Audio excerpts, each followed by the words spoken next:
ये वाराणसी का जिलाधिकारी कार्यालय है। यहीं पर पिछले 3-4 दिनों से नामांकन की प्रक्रिया चल रही है। यहाँ लगभग 300 के आसपास आवेदक चुनाव लड़ने के लिए आए थे, लेकिन सत्ता या फिर सिस्टम की तानाशाही कहा जाए, जिसने लोगों को लाइन में ही लगाए रखा। बहुत कम लोगों को आवेदन पत्र मिल पाया। जिन्हें आवेदन पत्र मिला उनके लिए मुश्किल हो गया अपना नामांकन कर पाना। लोग इसे यहाँ ये मान करके चल रहे हैं कि पूरी तरीके से लोकतंत्र की हत्या की जा रही है। यहाँ चुनाव आयोग भी संज्ञान में नहीं ले रहा है तमाम आवेदकों की मुश्किलें। हमारे साथ इस समय तमाम इस तरह के प्रत्याशी हैं जिनमें ज़्यादातर को निराशा हाथ लगी है। हाँ, कुछ लोग रहे जो किसी तरह से तमाम, जैसे सोशल मीडिया का दबाव कहा जाए या ट्विटर के ट्रेंडिंग का प्रभाव कहा जाए, किसी न किसी तरीके से वो सफल हुए हैं। फिर भी वो डरे हुए हैं कि कहीं ऐसा तो नहीं होगा कि उनका नामांकन निरस्त कर दिया जाए। अमेंडमेंट का रिसीविंग नहीं दे रहे और धक्का देके निकाल दिए मेरा एफिडेविट लेके। एफिडेविट ले लिया तो अमेंडमेंट का रिसीविंग नहीं दिए, निकाल के फेंक दिए। नहीं देंगे और क्या भाई, नहीं देंगे। एकदम सही है, सही जो है जरा सही लिखा हुआ है एफिडेविट को गलत कह रहे हैं। हम करें कि सही है तो करें कि भागो निकालो, पुलिस धक्का देके निकाल लीजिए। हाँ, हम ऐसा ही करके निर्विरोध सूरत वाला का कांड हो जाएगा। हम विरोध करा के आ देंगे। संजय कुमार तिवारी दिल्ली से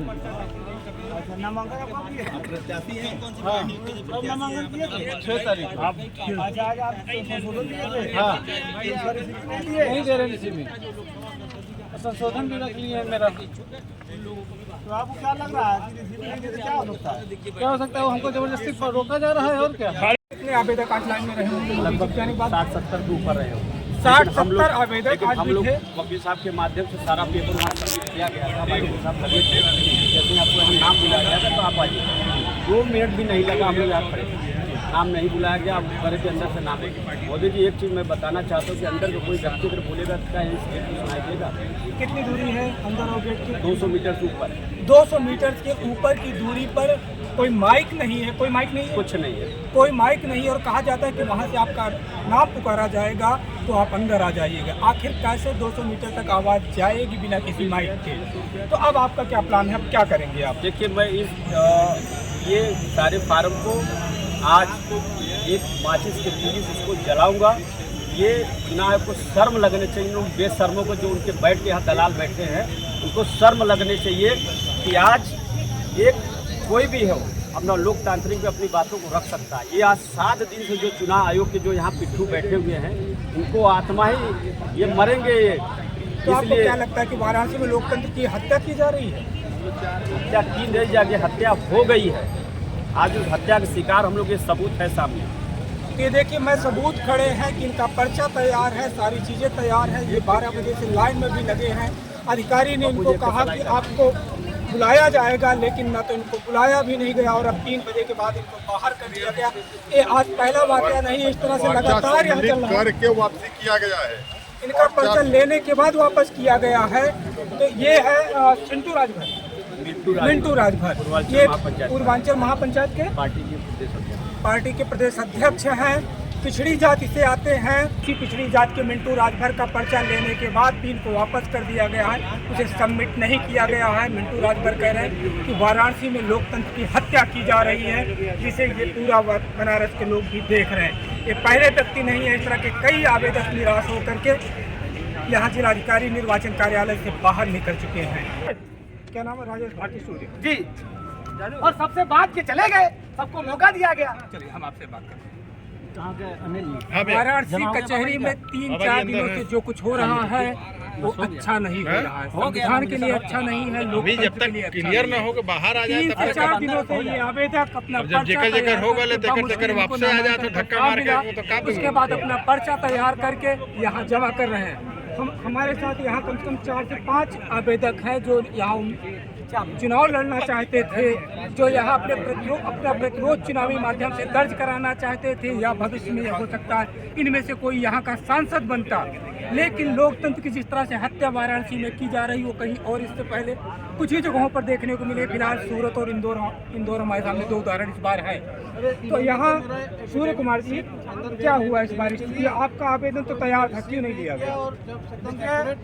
जैसे कि सभी और कैंडिडेटों को बड़े परेशानी का सामना करना पड़ रहा है, इस बार हमने भी चालान लिया और बड़ी मुश्किल से चालान लिया। सब आप गवाह हैं कि कैंडिडेट बेचारे किस तरह से इस बार परेशान हुए। चालान लेने के बाद जो है हमने उस चालान को भर के नामांकन पर्चा लिया। बहुत बड़े संघर्ष की दास्तां है, कितने संघर्षों से मैं और जो पर्चा लेने के बाद मैंने सभी औपचारिकताएं पूरी की, और सभी औपचारिकताएं पूरी करने के बाद जो है मैं सबके साथ में यहाँ था और यहाँ सबके नामांकन लिए गए। ये सबसे पहला नामांकन था, ये सबसे पहला नामांकन है। ये सीसीटीवी कैमरा इस बात का गवाह है जो है। और ये सबसे पहला जो है मैडम थी, उन्होंने ये सबसे पहला कैमरा ये लिया। और ये सबसे पहला जो नामांकन प्रस्ताव जो है, सारे लोगों का प्रस्ताव चला गया अंदर, सबको एंट्री मिल गई, जो है अंदर चले गए और अपनी बात रखने के लिए। लेकिन जब मुझे भेजा गया तो उसके बाद मुझे जो है कहा कि नहीं, आप अंदर नहीं आ सकते। तो मेरा ये सवाल है कि आखिरकार जो बाकी लोग थे वो भैया आपके रिश्तेदार थे, मैं दुश्मन था आपका। मेरे आखिर किस कारण से आपने मुझे मौका नहीं दिया? जो सबको मौका मिला वो मुझे मौका क्यों नहीं मिला? ये जो कुछ हुआ है, जो आपके साथ हुआ है और अन्य आवेदकों के साथ हुआ है, इसको आप किस तरीके से जनता को बताना चाहेंगे? क्या चल रहा है वाराणसी में? देखिए, वाराणसी में राजा हो रहा है, ये पारदर्शितापूर्ण नहीं है, ये इसमें बेईमानी की बू तो आ ही रही है। ये तो आप समझ रहे हैं, सत्ता के इशारे पे सारी चीजें हो रही है। और लेकिन बड़ा दुख की बात है कि चोरी भी सोच समझ के की जाती है। और आज के जमाने में, मॉडर्न युग में, जहाँ सीसी कैमरा है और बेईमानी की इतनी हद, सबसे पहले जो पर्चा आपने लिया और जो सबसे पहले रिटर्निंग ऑफिसर के पास जाना चाहिए था, वो सबसे बाद में भी नहीं गया। ये अंधेरगर्दी की हद नहीं तो और क्या है। और मेरा दावा है, मैं तो कह रहा हूँ कि मेरा पर्चा ले और मेरे पर्चे में एक भी कमी अगर खोज के दिखा दे, सबसे बड़ा ज्ञानी जो है उनका, अगर सहायक रिटर्निंग ऑफिसर है और है या रिटर्निंग ऑफिसर है, तो मुझे बताए ना। तो मतलब सारी औपचारिकता पूरी करने के बाद सिर्फ मुझे कि किस तरीके से भेदभावपूर्ण तरीके से मुझे बाहर कर दिया गया। ये संविधान का खुला उल्लंघन नहीं है, ये समानता के अधिकार का उल्लंघन नहीं है। ये इस तरह की खुली बेईमानी किस तरह से हो रही है। जहाँ जिस सीट पर देश के प्रधानमंत्री और दुनिया की नजर लगी है, उसको तो वहाँ सबसे अच्छी व्यवस्था होनी चाहिए, सबसे पारदर्शिता होनी चाहिए, और ताकि लोग उसका अनुसरण कर सके। क्या इसी तरह की बेईमानियों का अनुसरण करेगा देश? क्या यही संदेश देश भर में जाएगा और ये बेईमानियां और भी अन्य लोग करेंगे जो है कि हाँ, वो वहाँ का कलेक्टर इस तरह का बेईमान था, तो अब वो जाहिर सी बात है वो भी सब करेंगे। मेरी ये मांग है कि अगर कलेक्टर में और रिटर्निंग ऑफिसर में जरा भी शर्म, लाज, गैरत बाकी है, और जो अगर भारतीय संविधान की शपथ खाई है उन्होंने नौकरी करते समय, भारत के संविधान की शपथ खाते हैं कि भारत के संविधान को जो है तो वो रिस्पेक्ट देंगे और उसके अकॉर्डिंग चलाएंगे। तो भारत के संविधान में यदि सबको मौका मिला है तो मुझे भी मौका मिलना चाहिए। और सबूत उनका अपना है, सबूत उनके अपने लोग हैं, सबूत सारे कैंडिडेट है, सबूत जो कैमरा है, या तो उसको झुठला दे और या तो फिर अपना शर्म से मुड़ नीचे कर ले। वाराणसी में लगातार जो आवेदक हैं, जिनका पर्चा नहीं भरने दिया जा रहा, जिनका नामांकन नहीं किया जा रहा है, आवेदन वापस कर दिया जा रहा है, वो लगातार यहाँ लोकतंत्र को घुटता हुआ महसूस कर रहे हैं। लगातार वो कह रहे हैं कि यहाँ लोकतंत्र की हत्या की जा रही है। अभी हमारे देखते हुए एक और आवेदक है, आपका क्या नाम है? संजय जी, संजय कुमार तिवारी। संजय कुमार तिवारी को हमारे कैमरे के सामने धक्का दे करके भगा दिया गया, उनके हाथ पे चोट लग गई है।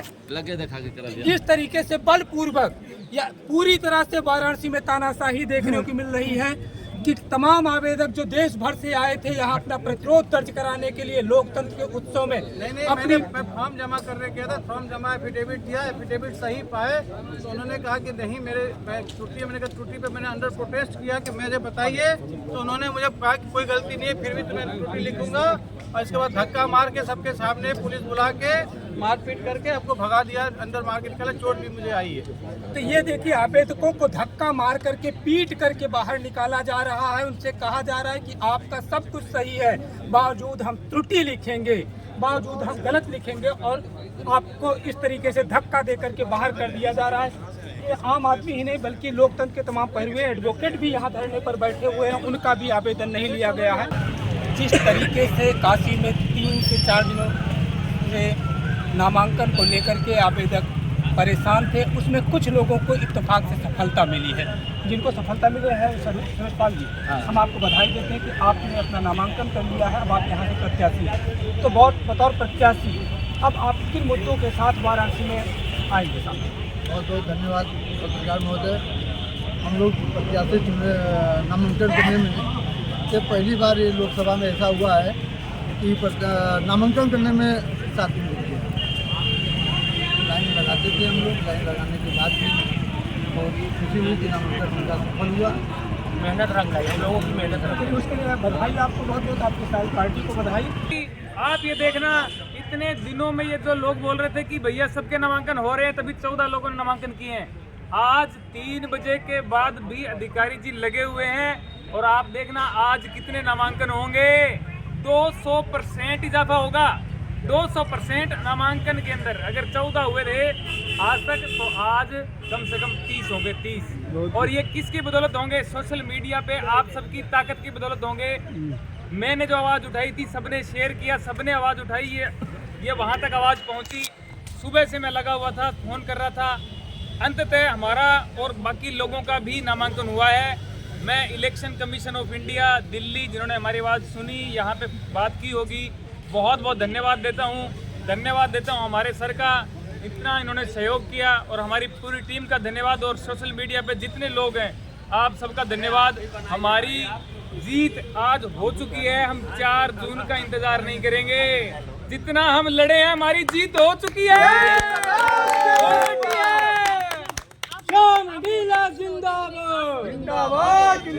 उनके अंदाज में किस तरीके से देंगे? मोदी जी अपने अंदाज में यही बोलेंगे, भाइयों बहनों, आज 14 मई को मैं सुबह निकला था नामांकन करके, और मैंने देखा रंगीला शाम को निकला है। अरे भैया, मैंने तो टाइम टू टाइम नामांकन किया था, ये रंगीला ने तो 3 बजे के बाद किया। तो इस बात के लिए मैं बहुत बहुत धन्यवाद अधिकारियों का, जितने हमारे यहाँ पे पुलिस के अधिकारी लगे हुए थे, अंदर अधिकारी हैं, सबका धन्यवाद करूँगा, क्योंकि उनकी अपनी मजबूरी है, उनकी अपनी सीमाएं हैं, वो जहाँ जितना उन्होंने सहयोग किया हमारा कर सकते थे। अब शाम को मैं आपको बात बताता हूँ, मुझे इतनी खुशी हुई। कल हमने आवाज़ उठाई, अभी अंदर गए, आज पानी भी पिलाया, बिस्कुट भी खिलाए, चाय भी पिलाई। बहुत बहुत धन्यवाद उनका, बहुत बहुत धन्यवाद। बड़ा सुकून मिला आज की तस्वीर देख करके, बड़ा सुकून मिला। मैंने कहा कितने लोग हैं सीधा चले जाते हैं, बाहर चले जाते हैं। हमने आवाज़ उठाई, सोशल मीडिया पे इतना ट्रेंडिंग कराया, ट्विटर पे ट्रेंड हो रहा था कल से, अखबारों में छपा, हर लोगों ने दिखाया। तो आज हमारी ये है, हमें भी चाय भी पिलाई गई है, और उन्होंने खुद भी शायद नहीं पी होगी, लेकिन हमें पिलाई। बनारस, वाराणसी, काशी को इसलिए हमने चुना है कि ये मोदी जी कहते हैं कि मुझे तो गंगा मैया ने गोद लिया है। तो मैंने कहा क्यों भैया, आपको ही ले सकते हैं। अब मुझे भी गंगा मैया ने गोद लिया है, और बाकी लोगों को भी गोद लिया है। हम गोदी से क्या जैसे निकलने वाले थोड़ी हैं। क्या लगता है आपको 10 साल के वर्चस्व में अभी क्या बाकी रह गया जो आपको करना चाहिए? देखिए, अब जो है हमारा प्लान यही है। अब तक हमारी लड़ाई ये थी कि पहले हमारा नामांकन हो। अब हमारी लड़ाई ये है कि जितने दिन हमें मिलते हैं उसमें हम यही सब बातें करेंगे। मैंने सुबह से कुछ खाया पिया नहीं है। मैं वहाँ पे एकदम मतलब ऐसे फील तो बहुत बढ़िया कर रहा था, लेकिन मुझे यूँ था कि कोई 2-4 कोई केले वेले खिला दे कुछ, तो मैं अगले दिन तक खड़ा रहूँगा यहाँ पे। लेकिन अब जो है मैं यही कहना चाहूँगा कि मैं सबसे पहले कुछ खाऊंगा पीऊँगा, ठीक है, क्योंकि मैं 3 दिन से बहुत ज़्यादा टेंशन में हूँ। अब मुझे बहुत सुकून है और बहुत खुशी है। अपने अंदाज में कुछ कहिए। वोटिंग को लेकर तो यही कहूँगा, भाइयों बहनों, आज से ये तय हो गया कि 1 जून को आपको वोटिंग मशीन में बहुत सारे ऑप्शन मिलने वाले हैं। ये मेरी नहीं, श्याम रंगीला की गारंटी है। मेरी मोदी की नहीं, श्याम रंगीला की गारंटी है। ऑप्शन मिलेंगे, कोई पर्चा उठा ले, मैंने पहले ही कहा था हम नहीं उठाएंगे, और आज हमारा पर्चा दर्ज हो गया। अब जो है कुछ भी होता है 2-4 दिन बाद जब एकदम कन्फर्म हो जाएगा, उसके बाद कन्फर्म होने के बाद चुनाव चिन्ह आने के बाद एकदम हम जी जान से लगेंगे। अभी भी हमें ये जो है ना एक कदम अभी भी हम पीछे हैं, अभी भी बहुत सारी चीज़ें, वो एक डेट है कि हाँ भाई इस तारीख को जो है एकदम कन्फर्म हो जाएगा, उस तब तक का इंतज़ार करते हैं, उसके बाद लगेंगे। मोदी जी कभी मीडिया से बात नहीं करते, इस तरह से आप बात करते रहेंगे या? सर मीडिया ही हमारी ताकत है सर, मीडिया ने जितना सहयोग किया है, सबसे पहले तो मैं उनसे सबसे माफ़ी मांगूंगा जिनका फ़ोन मैंने 8-9 तारीख से लेकर के आज तक उठाया नहीं या उठाया है तो मैंने प्यार से ये बोला, मैंने कहा सर मेरे को आप टाइम दीजिए 13 तारीख तक, उसके बाद बात कर लूँगा। अब 13 निकल गई, उनका भी फ़ोन आने लगा कि 13 तो हो गई, लेकिन अब 14 निकल गई। अभी भी सबको लग रहा था 3 बज गए, बाहर नहीं आया, मतलब क्या हुआ, अपडेट नहीं आया ट्विटर पे, लोगों को मैसेज आ रहे होंगे, लेकिन उनको पता चलेगा कि बाहर जो निकला शाम रंगेला तो 5:30-6 बजे निकला, और इसका भी क्या रीज़न था कि वहाँ पे नामांकन चल रहा था 2.5 घंटे तक। तो ये जो चीज़ है ये आप सबका ही प्यार है और आप सबसे रूबरू होते ही रहेंगे। ये श्याम रंगीला है, श्याम रंगीला कल निराश हो चुके थे, उनका नामांकन कल नहीं जमा किया गया था, लेकिन सोशल मीडिया आया और उन्होंने एक दबाव कहीं ना कहीं बना लिया और आज उनका आवेदन पत्र जमा हो गया है। अब प्रत्याशी के तौर पर प्रधानमंत्री के चुनावी क्षेत्र में खड़े हैं, बाकी देखते हैं कि उनका चुनावी मुद्दा क्या होता है। अभी फिलहाल आज इसको अपनी जीत मान रहे हैं कि वो इसको अपनी जीत मान रहे हैं कि उन्होंने अपना नामांकन कर लिया है।